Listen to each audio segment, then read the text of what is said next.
And now you have to ask yourself, how did 50 come into the possession of Diddy's footage for Diddy's documentary about Diddy? A lot of insight. And, this documentary is about people being able to tell their truth or tell their version. For years, Katt Williams was often dismissed as the outspoken comedian who simply said whatever came to mind. Many people laughed at his remarks, treated them as exaggerations, and quickly moved on. That perception changed dramatically in January 2024 when Katt appeared on Club Shay Shay with Shannon Sharpe. Almost overnight, the conversation online shifted. The jokes stopped and people started paying attention. What made the interview different wasn't the humor, it was the timing. Many of Katt's statements appeared to coincide with events that were unfolding in real time. He was no longer talking about comedy or industry rivalries. Instead, he spoke about power, influence, and an entertainment industry that he claimed often keeps certain truths hidden from public view. He also suggested that if major revelations about Diddy ever emerged, the story would extend beyond a single individual. Months later, the release of a documentary examining allegations and controversies surrounding Diddy generated significant attention, presenting timelines, interviews, and events that had circulated in public discussions for years. However, some viewers noticed that several familiar names were absent from the narrative. That omission brought Katt Williams back into the spotlight. Online discussions suggested that he may have anticipated this outcome. Through previous interviews, jokes, and subtle remarks, some people interpreted Katt's comments as a suggestion that powerful figures within the entertainment industry could influence which stories receive attention and which do not. One particular remark from early 2024 continued to attract attention. Katt referenced a group of individuals whom he implied were difficult to challenge publicly, specifically mentioning the number 7. At the time, many considered the comment vague and cryptic, but as public scrutiny surrounding Diddy intensified, viewers revisited the interview, re-examined Katt's statements, and began building broader theories around what he may have meant. Comedy Jam 25. It's good to see so many funny people together in one room, all wondering the same thing. Is Katt Williams gonna show up? The theory itself was fairly simple. Diddy was not operating alone. According to the speculation, he was protected by multiple layers of influence, including several high-profile figures whose reputations made them nearly impossible to challenge. Katt never provided a complete list. He never publicly identified all 7 individuals he was referring to, but that didn't stop people online from trying to fill in the blanks. As often happens, the internet stepped in to connect the pieces. Discussions spread rapidly, and countless theories began to emerge. Among the names that repeatedly surfaced in those conversations was Snoop Dogg. From Suge Knight. It's from his podcast with Dave Mays, and he's speaking on, Tupac and Snoop being cool and how, after Tupac got killed, Snoop started hanging out with Diddy. And, he also speaks on how, Snoop, he did the Steve Harvey show with Diddy after Tupac got killed. Check this out. Okay. It's downloading right now. Then you look at the scenario how everybody used Pac to make their stuff famous or make their project better. You got people who use their songs with Pac and tell them how much they love Pac, but they do songs with Puffy.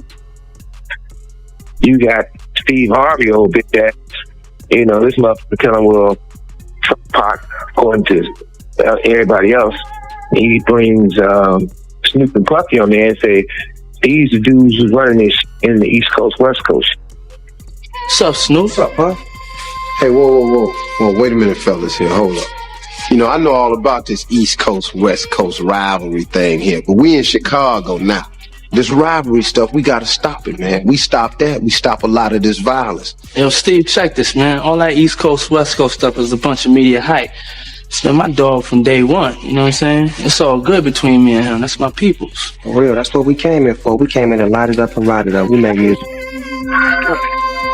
Now, Pac, if you love Pac so much, how you with the motherfuckers, they got something to do with the first get down that happened to Pac in New York, then the second one.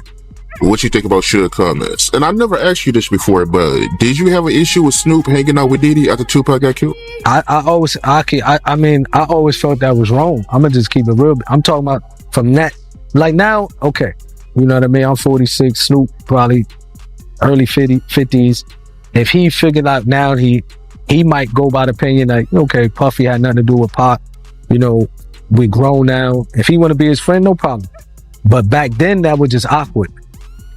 You know what I mean? And the reason why it was awkward to me that I never even like it because you knew how Pac felt about this. Many observers were quick to note that Snoop Dogg had openly spoken over the years about attending Diddy's parties and industry events, often referencing those experiences in interviews, stories, and lighthearted conversations. As public interest in the controversy grew, older clips and archived footage resurfaced, reminding viewers how frequently their professional circles appeared to intersect. At the same time, various rumors and unverified claims began circulating online, prompting renewed discussions about figures connected to that era of the entertainment industry. While none of those claims were substantiated, the volume of speculation led some viewers to question why Snoop's name was largely absent from the documentary. Some theorized that addressing such a prominent figure could have introduced significant controversy, given his influence not only as a musician, but also as a business entrepreneur and cultural icon with connections across multiple industries. Meanwhile, Kevin Hart's name emerged in separate online discussions, with some commentators revisiting stories from his early career and examining the entertainment circles he moved through as an aspiring performer. Fans began rewatching older interviews, stand-up routines, and public appearances, sometimes interpreting familiar moments through a different lens. Importantly, these interpretations remained speculative and were not supported by confirmed evidence. Nevertheless, some online observers argued that including highly successful figures with extensive business partnerships, studio relationships, and ongoing projects could have created additional legal, editorial, and professional challenges for any documentary production. Whether such considerations played any role remains unknown, but for many viewers, the lack of direct discussion around these names contributed to a broader sense of unanswered questions. In the absence of definitive explanations, speculation continued to fill the gaps, allowing debates and theories to persist long after the documentary's release. Awards went off without a hitch last night. A sense of that there. No, inside everything was fine, outside everything was fine.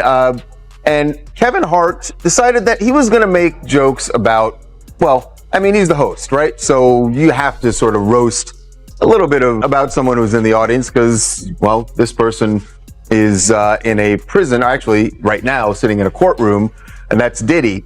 Yes, he didn't say his name, but it was very clear to everyone who he was talking about here. Watch the reactions in the Diddy was a big part of this culture. You know, right. His after parties, you know, were a part of the BET experience. So, you know, life comes at you fast, but, you know, Kevin had to address the elephant in the room. By the way, we should say the Diddy after parties that happen after award shows, that's not what the trial is about. Those weren't freak-offs. The trial is something separate, but still, nobody wanted to be seen as laughing at him. Perhaps one of the quietest names mentioned in discussions surrounding the situation is Mace. Yet for many observers, his role appears particularly significant because of his well-known history with Bad Boy Records. Over the years, that relationship became associated with contract disputes, public disagreements, and Mace's eventual decision to step away from the spotlight for extended periods. When allegations involving Diddy began attracting widespread attention, some fans expected Mace to share his perspective publicly. Instead, he remained largely silent, and that silence soon became a topic of discussion in its own right. Some observers interpreted it as a sign that he may possess deeper knowledge of past events, but prefers not to discuss them publicly, while others viewed it as a personal choice to prioritize peace, privacy, and moving forward rather than revisiting old conflicts. Various online theories suggested that his connection to the broader story was unusually complex and closely tied to pivotal moments in his career, making any public comments potentially difficult or consequential. Whether those theories hold any truth remains uncertain, but for many followers of the story, Mace's continued silence has become one of the more intriguing and widely debated aspects of the ongoing conversation. Kevin Hart. I don't know, man. Oh, you know, the internet is going wild on him, saying that he was a curator and a narrator of one of the Diddy parties and got caught on tape. You hear that? Wow. I didn't hear that one. That must be one of your favorite. That must be one of your favorite comedians then. Cause you ain't hear that? That was cool. Huh? I didn't hear it. Get out of here. It was cool, but I didn't hear that one. Must have missed it, man. I think I caught most of them. I think he almost fell in the tub with one of the girls. Diddy had some girls in the tub, a tub of baby oil or something like that, and he almost fell in the tub. It was crazy. You know, he would be one of the celebrities that I definitely wouldn't think would be involved in anything illegal. For sure. But you gotta realize this, man. People who get caught up in certain those things like that, those parties and things like that, is that they don't go there looking for that stuff. You gotta understand, they get caught up in the moment with the alcohol, the drugs, and then certain bottles that are laced with certain things that take you away from your normal self. And you end up probably doing something that you probably never do again in your life. You'll never get caught up in those things ever before. There are a lot of celebrities that go to these parties like this. And they not only Diddy parties. I went to a party before and You Can't Handle the Truth and King Kong Ain't Got Nothing on Me was at one of those parties. I was bodyguarding one of the girls. So what I'm saying is that it's rampant, and this was years ago. This was over 20 years ago. It's rampant in the music industry. It's rampant in Hollywood, film, pictures, and anything. Can I tell you a story, Killer? I don't think I ever told you this story. This is what Puff taught me. One time I walked in when I was fresh off the streets. I got signed to Bad Boy. I had these fresh Air Nikes on, and then had on Air Nikes too, brand new. I made a mistake and stepped on his sneaker, and the dirt was on his laces, on his white Airs. I said, man, my bad, because I had stepped in some dirt. You know, the nigga came back, put his feet in the dirt, and stepped all over my sneakers. I said, yo, what are you doing? He said, my bad. I said, yo.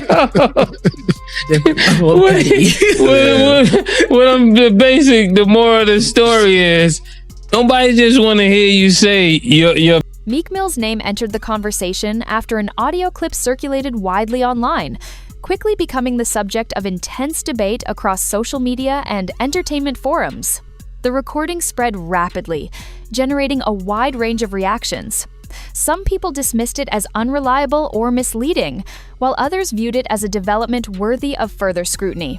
Meek Mill publicly denied any wrongdoing, but by then the discussion had already gained significant momentum online. As speculation continued, some commentators suggested that directly addressing the controversy in a major documentary could have introduced additional legal and editorial challenges.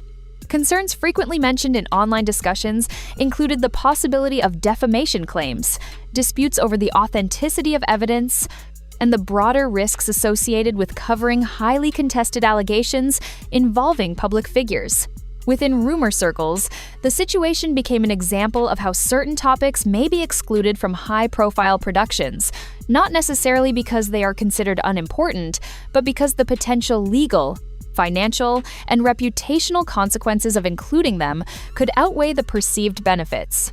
Whether that was actually a factor remains unknown, but the absence of the subject from the documentary only fueled further speculation among viewers who believed important questions had been left unanswered. The day before the incident at the celebrity basketball game that someone was coming for Puffy and Biggie. And another line that May said that caught my attention, man, was him saying that never found the killer. Why is there? How do you feel about him saying that? Because it sounds like he's referring to Biggie getting killed in LA, and Puffy, he's currently living in LA right now. And why does he feel so comfortable living somewhere that Biggie got killed at, knowing that they never found the killer and the murder is still unsolved? Well, on all honestly, brother, you would have to ask him that. You know what I'm saying? But if I'm looking at it like that, then I know, you know, those mansions are heavily guarded, 1. 2, he wasn't getting the love that he would get. I don't think he's getting love in LA. I don't know. He said he owns LA, he runs LA, he runs Miami, and he runs New York. So by him running LA, as he say he does, I would feel comfortable too. You know what I'm saying? If I knew for a fact that the person they got, and that was enough to call back all of everything, I would feel that comfortable too. But I wouldn't live there. I wouldn't go there. I'd do business and get on out of there. If I was still afraid, I don't think he may have not ever been afraid. You understand? Because he never acted like he was afraid for whatever reason it was. Among the most frequently discussed names in online conversations were Justin Bieber and Usher, both of whom had professional connections with Diddy during different stages of their careers. As public interest in the controversy grew, older videos and interviews resurfaced, prompting many viewers to revisit familiar moments with a new perspective. Clips that once appeared ordinary were re-examined, and some people interpreted them differently in light of recent events. Over the years, certain public appearances and emotional reactions from celebrities also became subjects of online speculation, leading some observers to question the pressures young artists may face while navigating the entertainment industry. These discussions fueled broader debates about mentorship, fame, and the challenges of growing up in the public eye. According to various theories circulating online, this may be one reason certain topics received little attention in the documentary. Some believe the filmmakers chose to avoid areas involving potentially vulnerable individuals, arguing that exploring such subjects without clear evidence could raise ethical concerns and risk causing more harm than clarity. Whether that explanation is accurate remains uncertain, but the result was that these names remained largely absent from the documentary, leaving many questions unanswered and allowing speculation to continue. Day that Meek Mills and Puff was a little too friendly. Anytime two rappers or two people in the industry come dressed up alike on more than one occasion, my man, listen here, man. My dudes in Philly, I got some real strong dudes in Philly. They don't play that. And they probably embarrassed for the fact to see that Meek Mills, one of the street guys that came out of there, got caught up in this Hollywood, whereas that he's dressing like like Diddy, hugged up with Diddy. I think that Lil Rod know a lot of, but I know this. Two men dress alike, it's just like two men laying down. When they both get up, they both homos. And that's real talk, bruh. My man, you go to a party, dog, and the nigga got the same shirt you got on, I'm taking my shirt off. I'm walking around in a t-shirt. And then, not to blow Meek Mills up out the water or anything like that, it was said that they checked his Google search and all that, and he was searching for some online gay porn and all of that. Oh, wow. Crazy, bro. But listen, those are what, you know, it's crazy that money, that lifestyle and you trying to fit into something get you. These guys never set out to do all this. Meek Mills, when he got into the game, he didn't set out to be questioning about his manhood with Diddy. But he put himself in that position. Like, you know, where we hanging out and what we doing, we can't really disclose, but it's definitely a 15-year-old's dream. You know, I have been given custody of him. You know, he signed to Usher. I'm signed to Usher. I had legal guardianship of Usher when you know he did his first album. I did Usher's first album. I don't have legal guardianship of him, but for the next 48 hours, he's with me. So Then there is Clive Davis. If Diddy was often portrayed as a central figure in the controversy, some observers viewed Clive Davis as a powerful figure operating behind the scenes, someone whose influence extended far beyond any single artist or event. To those who share this perspective, his absence from the documentary felt notable, not necessarily because he required protection, but because they believe he symbolizes the broader entertainment system itself. According to this view, including Clive Davis in the discussion could have shifted the focus away from one individual and toward the larger network of influence, power, and long-standing relationships that shape the industry behind closed doors. It would have encouraged a conversation not only about specific allegations or personalities, but about the structures that allow powerful figures and institutions to operate over decades. Many who hold this opinion argue that such a shift in focus is rarely welcomed because it transforms a story about individuals into a discussion about the system as a whole. Whether that interpretation is accurate remains a matter of debate, but for many observers, it represents a line that is seldom crossed. And it is precisely at that point where questions move beyond individual actions and toward the mechanisms of power themselves that speculation tends to grow even deeper.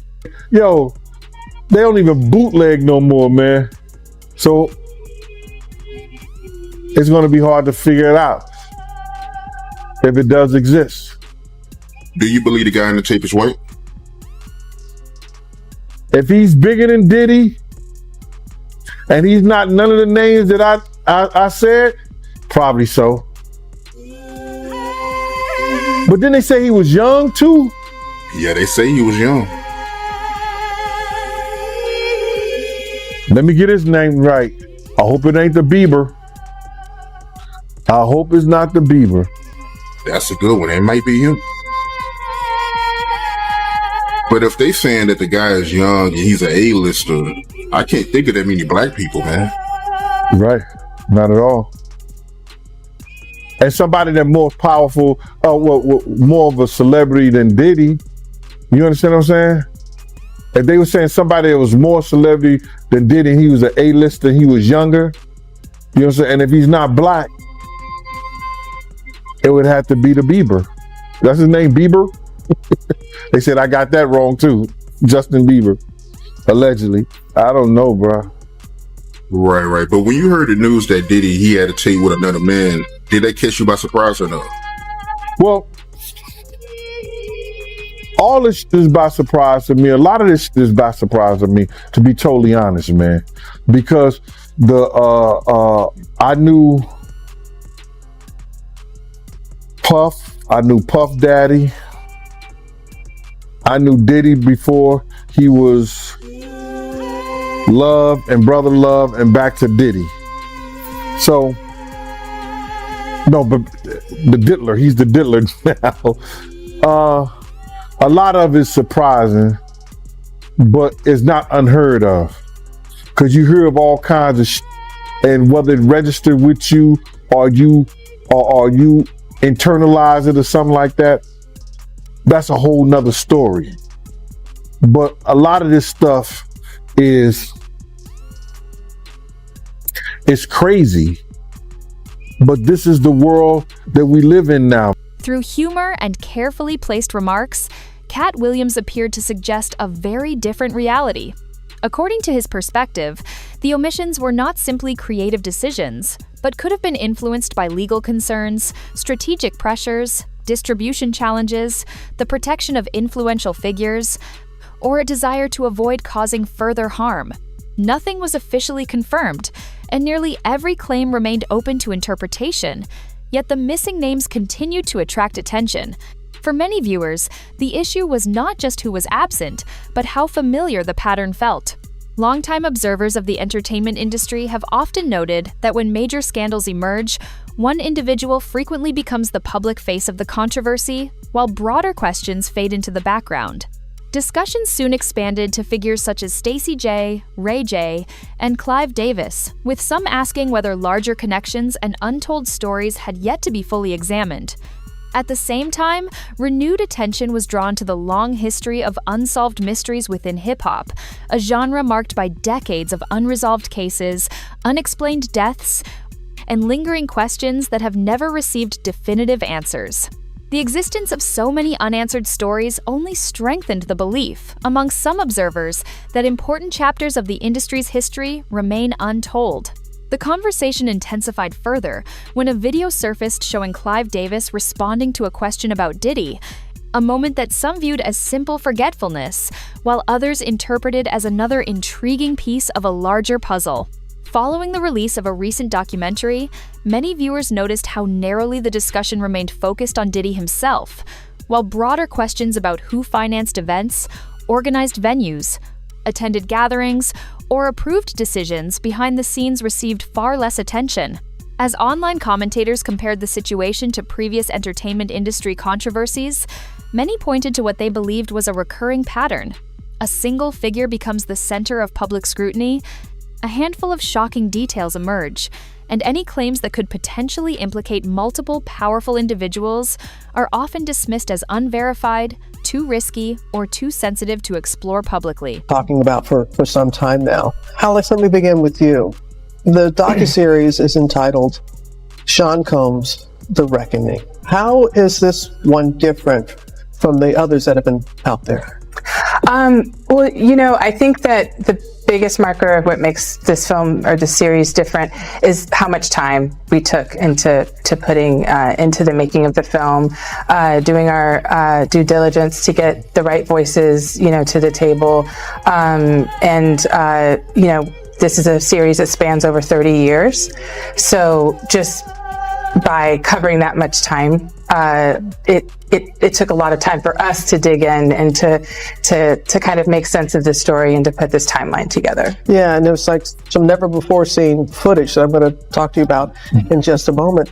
But Curtis, people know about this very public, long-standing feud that you've had with Sean Combs. So what brought you to this project? Well, I just want to make really hit television. I like the idea of it being exciting, and I picked this project and started working on it about 5 months before I found Alex. And I know that she has the artistic integrity that it would take to make it a great project, and there's the Quincy Jones era of production is find me that bass player because he's the baddest man out there in Chicago, and find me that keyboardist and fly them in from Miami, and we put them in and have the greatest jam session they ever heard, and it just always resulted in great hit music. And I take that concept into television production. You take that into everything you do, sir. That's right. You really do. It really comes through, and appreciate that about you. As I said, never before seen footage of the days leading up to his arrest. Can you just talk a little bit about, was there anything that surprised you from that footage? The footage, well, I think it's rare to find someone who's being, talked about all over the country. All eyes were on him, so to speak. And it was really interesting to see his last days of freedom, and what was sort of important to him. Obviously, there's phone calls with his attorneys, with his team. It was very interesting to watch a man who's known for his brand presence. He has a really amazing knack for marketing and all of that, and how he was sort of taking that into account and how he was coming off to the public, in the days leading up to his arrest and indictment. So that was interesting. It was also just interesting to see how laid back he was at times. But the footage also, in the footage, we also see how he's getting incoming, lawsuits are dropping, and to get his real-time perspective on that was sort of jaw-dropping when we first got our eyes on the footage. Was there anything that surprised you when you were watching the footage? No, that didn't surprise me at all. Because you've known him? Yeah, those behaviors. And I think it was surprising that he actually filmed it. Yeah, and I want to ask about that, because how did you go about getting the footage? And do you know the intent of the videographer, why he or this person took the footage? She's a journalist, right? Yeah. So she's not going to reveal her sources, so you don't have to reveal that. Not going to reveal my sources. Katt Williams' words began to sound less like comedy and more like a warning. He never claimed the truth would be completely hidden. Instead, he suggested it would be carefully managed, with certain parts of the story removed to protect a much larger picture.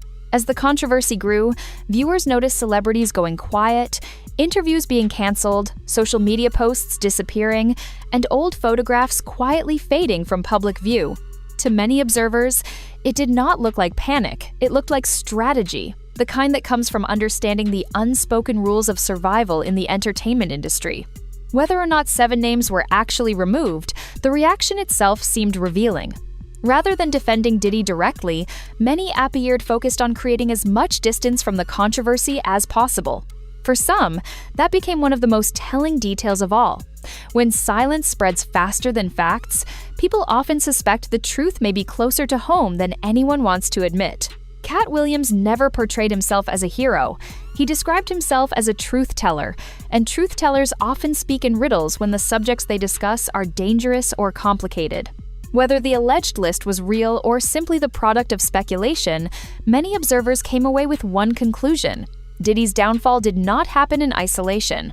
Instead, it opened a door to larger questions about an industry that still seems reluctant to fully examine itself.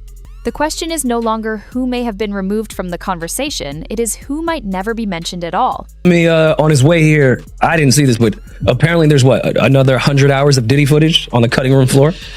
So Diddy is still doing press. I mean, Diddy. 50. Diddy is not doing press. No, he's doing press on the yard. He's doing press, like he's doing push-ups. No, 50 is still doing press, and obviously with the success of the Reckoning documentary, he's talking about there's more footage. There's 140 hours that he has, and each episode was only maybe an hour, I think. There was 4 episodes, so there's at least 130 something more hours that he hasn't edited or produced. And he's saying that he may put it out on YouTube, just to put it out there, like on his 50 Cent Devo page. I don't know if it'll be on his page, but he just said, he doesn't know if he's going to release it with Netflix or through Netflix. He might just, put it out on YouTube or wherever, some other platform. But the one thing that he said that was interesting is, he said, because you see people out here trying to, say, oh, the documentary can paint a narrative, this and the third. And his words were, if you see the rest of this footage, there will be no more, kind of like, oh, you can paint this narrative. It's pretty clear cut. The things that are being said in the documentary, the things that he still can't believe Puff, because he says that a lot. Like he can't believe Puff actually recorded all of this. Yeah, but I mean, so why does 50 not put that? If it's that damning and that crazy, why not put it in the doc? I don't know why. I don't know why he didn't put it in the doc. Maybe the stories. Maybe he had more people that he would need to interview and have sit down for the documentary to kind of go through those stories that are in there. It could be a number of reasons, but the fact that he has over 100 hours of footage of personal footage and things like that leading up to the case, because the story is Puff felt like he was going to win the case, and that this was going to be footage for his documentary that he would have released, the redemption, after the trial was done and things like that. So the amount of things that he probably was recording, just going off of the fact that he felt like they were going to win the case. Yeah. And this is my footage and these guys aren't going to put it out. Yeah. Like all the crazy we're going to take out. Right. But I mean, even I did see who I think was the director of what Diddy was trying to do had mentioned that he was on vacation or was out of town and had someone fill in for him. And that's the only footage that made it to the doc because that guy sold it. So maybe that director didn't pay the person to fill in, so he owned the footage and was able to give it away. But maybe all this other footage, 50 doesn't have permission to put out. Like, okay, he could have it, but the director's like, no, this is my footage. Like, you got the other, because I had my man's fill in for me for 3 days, and he has that footage now. Right. So maybe that could be it. But I mean, I don't know. I feel like 50 is so petty that if it was that crazy, he would have just put in the doc. But who knows? I don't even want to speculate what is on the 100 hours. Yeah. After Lil Rod telling me what was going on, I don't know if I want to see it visually. I mean, you know, and for 50 to say the footage that's on there is it leaves no more room for, you know, people to kind of say, oh, you know, the narratives are being created, it's false. For 50 to say that, I mean, you know, we can only imagine